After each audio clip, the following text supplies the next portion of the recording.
tous les amis, on se retrouve aujourd'hui pour une nouvelle vidéo. J'espère que vous allez bien, moi ça va super et aujourd'hui on se retrouve pour une nouvelle vidéo dans laquelle on va parler de l'OM. Je sais que ce genre de vidéos sur l'OM sont très appréciées sur la chaîne, c'est qu'il y a une base de supporters de l'OM qui est assez incroyable. Il y a vraiment beaucoup de supporters de l'OM qui se sont abonnés à ma chaîne dernièrement et qui ont apprécié la dernière vidéo que j'ai faite sur l'OM. Donc voilà, merci beaucoup. Voilà, c'est que les vues ont été quand même nombreux pour les normes quand même de la chaîne. C'est qu'à la base on fait pas beaucoup de vues là, franchement cette vidéo là à mon échelle, je trouve qu'elle a quand même fait pas mal de vues, donc ça me fait vraiment plaisir, merci beaucoup. Et aujourd'hui, on va encore parler donc de l'OM et on va parler d'Igor Tudor et la vidéo, le titre de la vidéo sera sûrement que penser d'Igor Tudor? Qu'est-ce qu'il faut penser de cet homme-là alors que ça fait maintenant un mois et quelques qu'il a signé à l'OM? Qu'est-ce qu'il faut en penser? Qu'est-ce qu'il faut retenir? Parce que c'est vrai qu'on a vu du bien, mais on a aussi vu beaucoup de mal de la personnalité ou même de l'entraîneur Igor Tudor.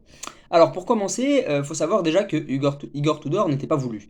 Et ça, c'est déjà un problème. C'est que quand tu arrives dans un club où t'es pas voulu, bah, c'est déjà très compliqué. C'est vrai que les supporters de l'OM ne le voulaient pas. Longoria ne l'attendait pas forcément à la fin de la saison dernière. C'est vrai que la saison dernière, on s'est qualifié en Ligue des Champions. Donc forcément, personne ne s'attendait à ce qu'on change de coach. Donc Longoria, il est à milieu d'imaginer aller chercher Igor Tudor en juillet. En tout cas, si on remonte à mai, c'est vrai que si tu lui dis ça en mai, tu lui dis tu vas devoir aller chercher Igor Tudor à l'Hellas Vérone, c'est vrai qu'il y croirait pas, Longoria. Donc c'est vrai que rien que le fait qu'il ne soit pas voulu, ça montre déjà que tu arrives dans un contexte qui est assez compliqué. Donc déjà, à sa décharge, Igor Tudor, il arrive dans un contexte qui est très compliqué. On vient de perdre un entraîneur qu'on appréciait énormément, qui nous a qualifié pour la Ligue des Champions, voilà, qui était un peu dans la même mentalité que nous, un peu fou, voilà. Sampaoli, c'est vrai qu'on aimait beaucoup sa personnalité un peu décalée. Et donc Tudor arrive un peu dans ce climat-là de club qui vient de se qualifier en Ligue des Champions, où sportivement tout va bien, avec un coach qu'on apprécie énormément et qui vient de quitter le club. Et il arrive aussi avec cette étiquette d'entraîneur pas connu. Et ça, c'est très compliqué. Quand tu arrives dans un nouveau club où t'es pas connu, ben forcément, c'est super compliqué. Si l'OM avait réussi à attirer Galtier, si l'OM avait réussi à attirer Zidane, je dis n'importe quoi, si l'OM avait réussi à attirer un grand nom, on aurait vite oublié Sampaoli. On aurait vite dit, bon, Sampaoli c'était bien, mais ramener Galtier, ramener Zidane, c'est mieux. Or là, comme Tudor est pas très connu, qu'il n'a pas fait grand chose, en tout cas pour l'instant dans le football, bah forcément on a vite regretté Sampaoli à Marseille parce que c'est vrai que Sampaoli, mine de rien, c'est quand même quelqu'un. Il a coaché la sélection argentine, il a coaché la sélection chilienne, il a entraîné Séville, donc c'est un grand coach quand même, Sampaoli. C'est un coach quand même confirmé. Et le fait qu'il soit à l'OM, c'était incroyable déjà.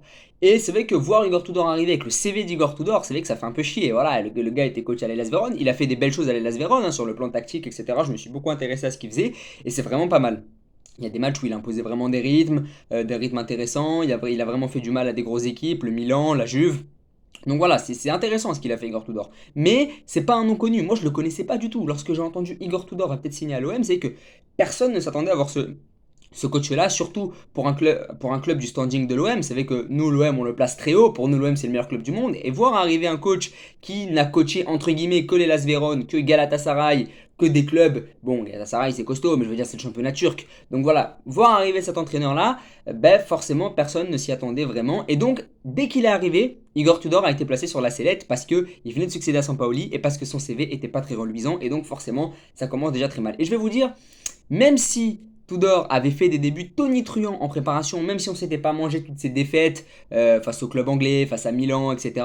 Eh ben, il aurait été contesté quand même. Il aurait été contesté quand même parce que c'est pas un nom connu. Et c'est ça, c'est quand t'es pas connu dans le football, et surtout à l'OM, quand t'es pas connu, ben, il y a des craintes, il y a des inquiétudes.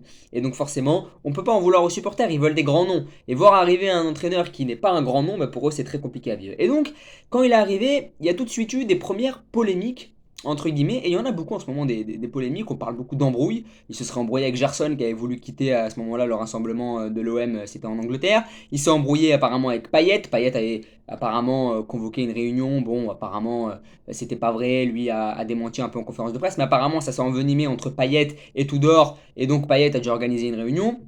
Ça s'est aussi enflammé à la mi-temps du match face à l'AC Milan avec Matteo Guendouzi. D'ailleurs, Matteo Guendouzi a failli commencer sur le banc face au stade de Reims. Donc voilà, il y a déjà, au-delà de ça, un climat qui est très compliqué. C'est que Tudor arrive déjà dans un climat compliqué avec les supporters qui ne veulent pas de lui. Et puis surtout, ben, ses méthodes ne plaisent pas aux joueurs. C'est vrai que va dire à Payet, 35 ans, va dire à Guendouzi un peu fou, va leur dire voilà maintenant vous allez courir et votre place elle n'est pas garantie, bah forcément c'est très compliqué à encaisser pour ces joueurs-là qui ont des statuts. Guendouzi et Payet c'est les joueurs les plus importants du vestiaire et quand Tudor est arrivé et qu'il a un peu tapé dans la fourmilière et qu'il a dit maintenant vous allez courir comme des malades et vous allez vous entraîner comme si votre vie en dépendait et il n'y a plus de statut, bah forcément ces mecs-là ça leur a fait mal. Et c'est là que je rejoins un peu Tudor et c'est là que je suis un peu d'accord avec lui, c'est que je me dis il faut quand même mettre un coup de pied dans la fourmilière. Vous savez qu'on avait l'impression qu'à Marseille, c'était la fin. On s'est dit, on est qualifié en Ligue des Champions, il y a eu ce super match face à Strasbourg, Sampaoli était là, on était un peu dans un petit nuage, on était sur notre petit nuage, on était bien à Marseille, on s'est dit ça y est, on va gagner la Ligue des Champions l'année prochaine, on s'est enflammé, etc.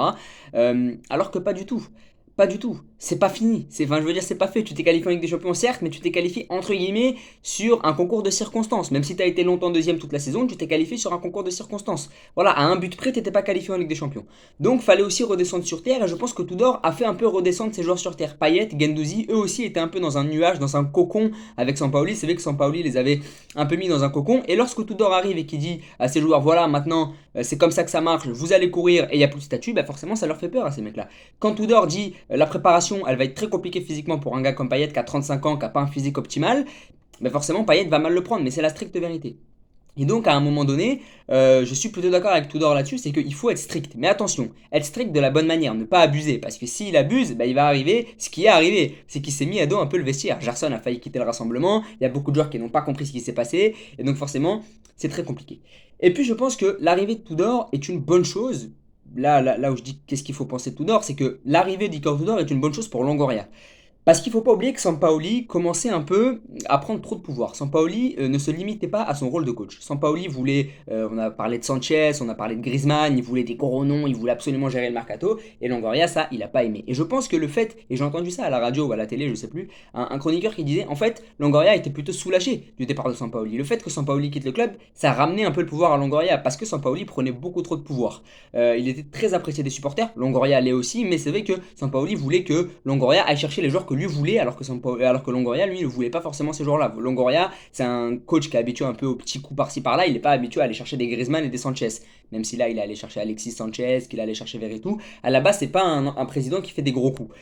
Et puis, Sampaoli prenait trop de pouvoir. Et lorsque Longoria va chercher Tudor, il va pas chercher Tudor pour rien. Il y avait d'autres noms sur le marché. Il y avait De Zerbi, il y avait d'autres noms. On parlait d'autres noms à Marseille. Mais pourquoi est-ce qu'il allait chercher Tudor? Il est allé chercher Tudor tout simplement parce que c'est un coach qui va se plier à ce qu'il dit. Lorsque Sampaoli ramène Tavares, lorsque Sampaoli ramène Luis Suarez, eh ben Tudor on ne dit rien. Alors que je pense que si Longoria avait ramené un joueur comme Luis Suarez ou Ruben Blanco sous Sampaoli, ben, il aurait pas forcément apprécié parce que Sampaoli aurait apprécié des noms d'un plus haut standing. Et donc forcément, le fait que l'entraîneur accepte les décisions du coach, du président, accepte qu'il y ait des statuts, et ben c'est bien pour Longoria, ça montre que Longoria peut apporter qui il veut, et ben Tudor ne dira rien, et c'est comme ça que ça fonctionne. C'est que si le président amène un joueur qui ne plaît pas à l'entraîneur, ben directement ça crée des problèmes au sein du club, et ça crée un problème dans l'équilibre du club, et forcément c'est beaucoup plus compliqué. Or, si l'entraîneur est d'accord avec ce que tu fais, peu importe qui tu ramènes, ben forcément c'est beaucoup plus facile d'asseoir son pouvoir, et surtout c'est beaucoup plus facile d'avoir des performances, parce qu'il y a plus de cohésion, etc. Et donc c'est très important, là aussi c'est pour ça que quand je dis que penser d'Igor Tudor, je pense qu'il faut aussi penser du bien de lui, c'est que le gars va fermer sa gueule. Voilà, Longoria va ramener des joueurs et puis il va rien dire. C'est comme ça que ça marche. Maintenant, que penser d'Igor Tudor? Là encore, je reviens sur la question. Je pense que c'est un moins bon coach que Sampaoli. Ça, je pense que c'est clair. Si on parle vraiment de terrain, si on parle de football, voilà, Tudor est un moins bon coach que Sampaoli. Sampaoli est un bien meilleur coach. Voilà, il a fait beaucoup plus de choses dans le football. Après, il ne faut pas oublier que Tudor est plus jeune. C'est deux entraîneurs qui sont complètement opposés. C'est-à-dire que Sampaoli a un style où il veut tenir le ballon, il veut aller chercher haut, etc. Tudor, c'est plus solide, plus compact, plus dans les transitions. On l'a vu face à Reims avec Tavares et Klose, mais beaucoup plus solide. C'est pour ça qu'ils sont allés chercher Mbemba, parce que c'est vraiment un défenseur qui correspond plus à ce que Tudor recherche. Je pense qu'on ne serait pas allé chercher Mbemba si Sampaoli était le coach en place. Donc voilà, je pense que là aussi, c'est deux coachs qui sont diamétralement opposés. Après, vous me dites, match de Ligue des Champions contre, je sais pas, un Liverpool ou un Séville ou je sais pas quoi, franchement, je préfère largement avoir un Sampaoli parce que sur le plan tactique, ce serait beaucoup mieux. C'est un coach qui est bien meilleur. Et je m'inquiète qu'on file les clés du camion à un coach qui est très jeune, qui n'a jamais été en Ligue des Champions et puis surtout qui a commencé avec des méthodes extrêmement drastiques. C'est vrai que quand tu es un jeune coach qui n'a pas beaucoup d'expérience, quand tu arrives dans un club qui dispute la Ligue des Champions, pour moi, tu essayes un peu de faire de la diplomatie, tu essayes un peu de faire de la politique, tu essayes un peu de convaincre Payet de pas jouer, tu essayes un peu de brosser les joueurs dans le sens du poil. Or, lui, dès qu'il est arrivé, il a été très dur. Et ça, c'est peut-être compliqué. C'est que il a peut-être un peu pété plus haut que son cul, entre guillemets. Il est arrivé, il a dit maintenant c'est comme ça que ça fonctionne, alors qu'il a pas de CV, alors qu'il est encore jeune, que c'est un club qui va bien, qui va disputer la Champions League, qui est un peu sur son petit nuage. Donc voilà, là aussi je suis un peu partagé là-dessus, c'est que c'est bien, comme j'ai dit, de mettre des coups de pied dans la fourmilière, mais d'un autre côté, faut aussi, quand t'es un jeune coach, quand t'as pas beaucoup de palmarès, faut aussi rester à sa place et dire, bon, vous vous êtes qualifié en Ligue des Champions, je vais juste prendre la suite. Or, Tudor, lui, j'ai l'impression qu'il veut vraiment faire une révolution. Mais voilà, c'est compliqué de prendre la suite de Sampaoli quand t'es Tudor, tout simplement parce que t'as pas le même style que lui et qu'il faut apprendre des nouvelles choses aux joueurs. Et donc, si on conclut, je pense que c'est vraiment ambivalent. Il y a vraiment un côté positif et un côté négatif à l'arrivée de Tudor. La préparation a été catastrophique. Le fait de rentrer dans l'art des joueurs, d'un côté c'est bien, mais d'un autre côté tu te les mets un peu à dos. Le fait que ce soit un coach qui n'ait pas d'expérience, c'est forcément très compliqué pour la suite et je m'inquiète. Mais c'est aussi positif d'un côté parce qu'il va rester à sa place et que Longoria va pouvoir faire un peu ce qu'il veut. Et on sait que Longoria est très bon lorsqu'on ne se met pas en travers de son chemin comme voulait le faire Sampaoli. Donc voilà, merci beaucoup d'avoir regardé la vidéo. J'espère que ça vous a plu. Évidemment, n'hésitez pas à vous abonner, à liker, à partager, c'est très important. Merci beaucoup, bonne journée.